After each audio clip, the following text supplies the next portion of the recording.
We're going to go down through and answer your questions about course creation. Welcome to For Your Success with Katie Hornor, an inspiring program about overcoming the I'm too small mindset, redefining success, and growing your lifestyle business legacy without fear.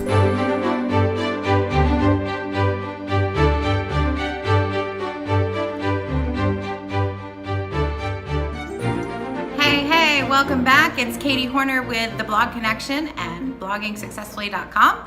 Welcome to the For Your Success podcast. We have recently done a series on how to create a course or what you need to know to create a course. And today we're going to be taking some Q&A from our audience. And these are questions that people have submitted.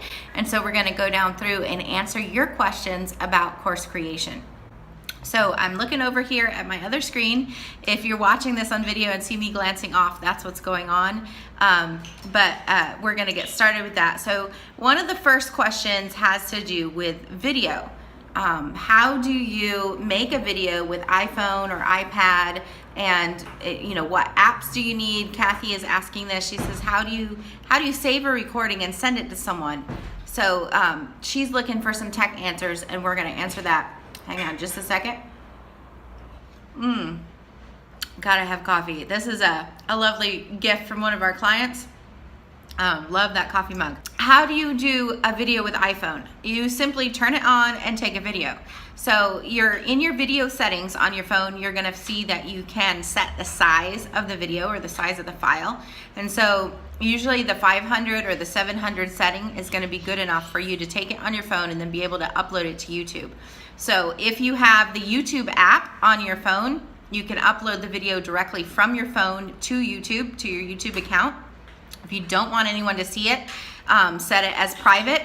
If you want to be able to share a link with just certain people but not have it a public video searchable on YouTube, then you set it to unlisted.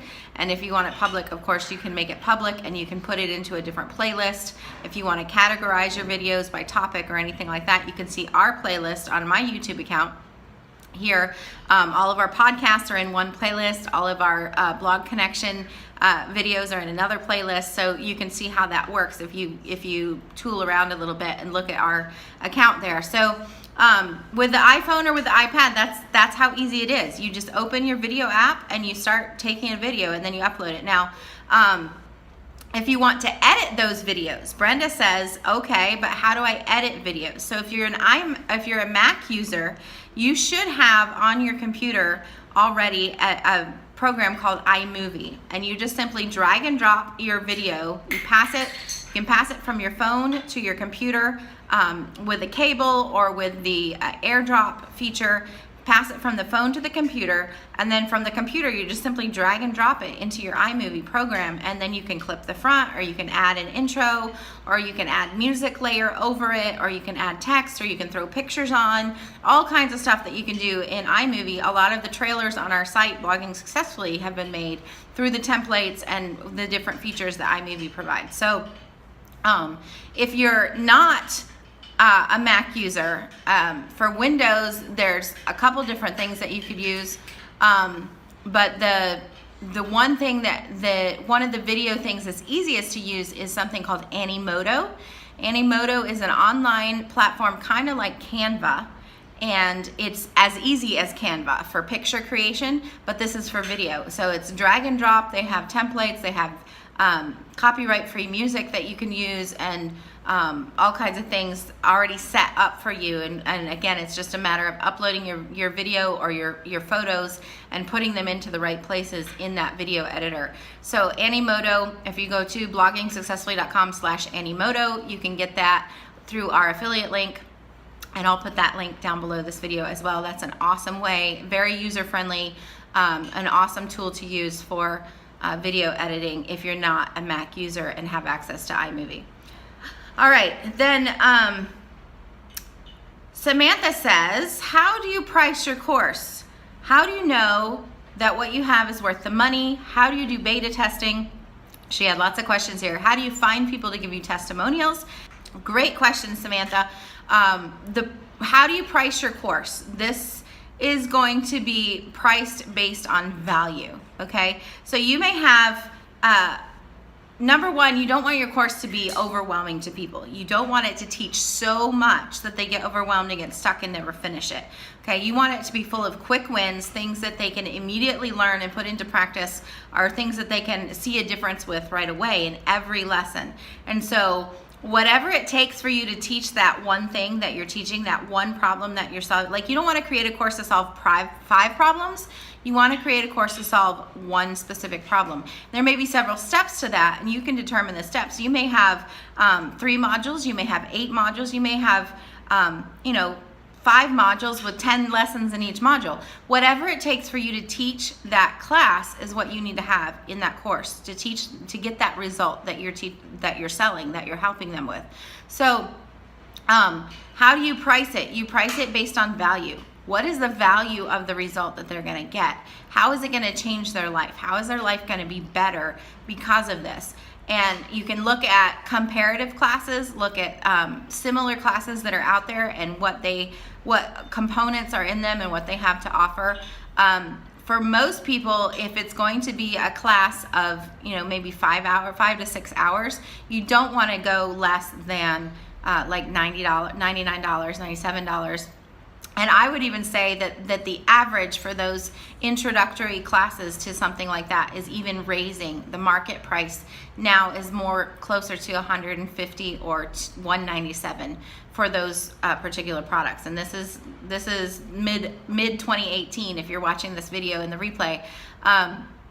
So look at comparative products and make sure you're pricing comparatively for the market.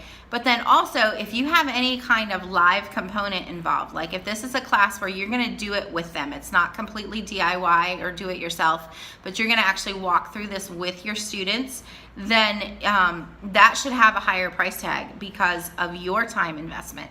If there's a Facebook group and you're going to have live coaching in there once a week to follow up, or if you're going to have a Q&A for every lesson or every module, that increases the value and increases the price tag of that course. And so, I can't tell you exactly how to price your course, but that's what I can give you is look at the value you're giving, look at comparative courses out there, figure out if there's going to be a real-time involvement that will necessitate increasing the price, and then price it somewhere that you feel good. Like you don't want to have them feel like they got cheated. They need to know they got their money's worth, and that some of that comes in adding bonuses and things like that in.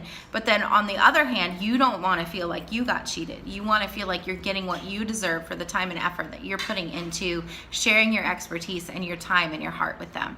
So make it a fair price. The beta testing question. How do you get people to do beta? You simply reach out to your community and say, just like you do when you survey and research for your course, say, hey, I'm putting this together. I need X number of people to go through it with me first. And you give them a discount price. And then you say, I'm going to give you a discount price and we're going to work through this, the first round together, and I need you to commit to giving me a testimonial at the end. If you get the result that I'm saying you're gonna get, I want you to commit to giving a testimonial and get their permission up front to ask for it. And so then at the end of the course, you don't have any qualms or any anxiety about going back to them and saying, hey, remember, you got this at a discounted rate and you've had such excellent results. I need to have a testimonial. And sometimes those testimonies come in naturally. A lot of times people will post to you in a message or on social media how much they're loving the course or how much they're getting out of it or what their results have been. And a lot of times if that is a public post, you can screenshot those testimonials and use them often without permission. If it was posted publicly originally, it's always best to get permission anyway. But if it's a public post on social media and they posted it publicly, then it's okay to screenshot that and use that. And if it was something in a private message, definitely get permission. But then sometimes even you could say, people, if they write something huge and long, you can take what you need out of that, those key elements in that testimonial, and you could rewrite it and say, hey, I know you posted this. I'm so glad for the results that you're getting and how awesome this has been for you. Would you mind if I edited your quote and used it this way, and then write it out for them? And usually they'll say, yeah, no problem. The other thing is if you're having trouble getting people to write testimonials and they voiced to you their opinions already, you could pre-write something for them and say, hey, I need a testimonial for my sales page or for my promotion coming up. I know that you've said this before. Is it okay if I use this quote and attribute it to you? And then you write it out. And so that way they don't have to feel like they have to sit down and write something from their heart for you, which sometimes can take a lot of time and mental energy. If you have pre-written it, then they can say, yeah, sure, use it. Or, well, yeah, use it, but tweak it to say this, or tweak this to say it differently, or something like that. And so that a lot of times is a much easier way to get those testimonials, Samantha. All right.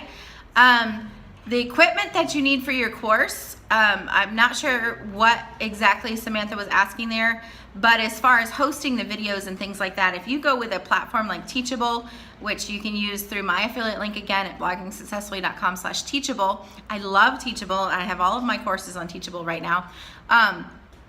They host your video for you. So you can actually upload the video directly from your computer to Teachable, and they host it on their site for you inside that class. Or you can upload it, like we said earlier, to YouTube, and you put it as an unlisted video, and then use that link or that embed code then to drag that video into Teachable and do that. If you're using another platform like Thinkific or Kajabi or some of those others, just find out how they host video. And again, YouTube is free with your Gmail account, so that doesn't cost anything for the hosting. You just set it to unlisted and then pull it into one of those platforms. But for most of your course platforms, you're going to be able to host the videos directly on their platform, or else you could use Amazon S3 and pull it in from there, or YouTube or something like that. So the only thing with YouTube is that even if it's an unlisted video, you would have to make sure that you set the controls so people can't see the controls within the course, or else they could go and actually open it up on YouTube, and from there they could get a shareable link and share it with people outside the course.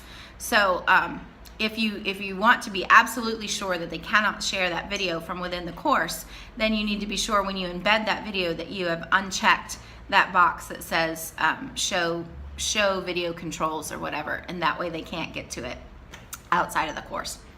All right, great questions. Remember, we have the course creation masterclass available to you all at bloggingsuccessfully.com/courses.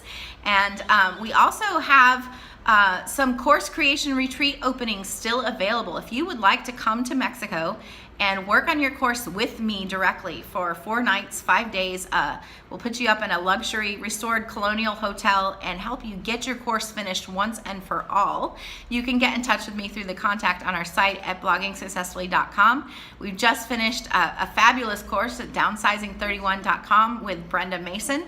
I've got another client coming in this week to get her course done, and another one coming up soon, but we have some more openings this fall. So if that's something that interests you, if you just said, hey, I've taken the courses, I got the content, I just need to get it done, come down and let us help you get that done. It's beautiful here in Mexico in the fall, and we'll have some fun as well as get your course done and ready to launch while you're here. So let me know if that interests you. Again, you can find our show notes and all of the things that I have mentioned at bloggingsuccessfully.com. We'll see you next time.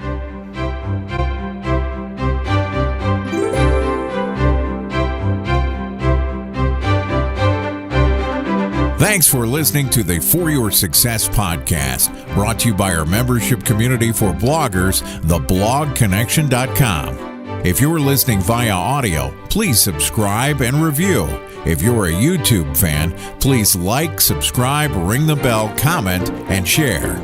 Every action you take to share what we do helps us to be able to continue giving great value. For show notes and links to the resources mentioned in today's episode, please visit foryoursuccesspodcast.com.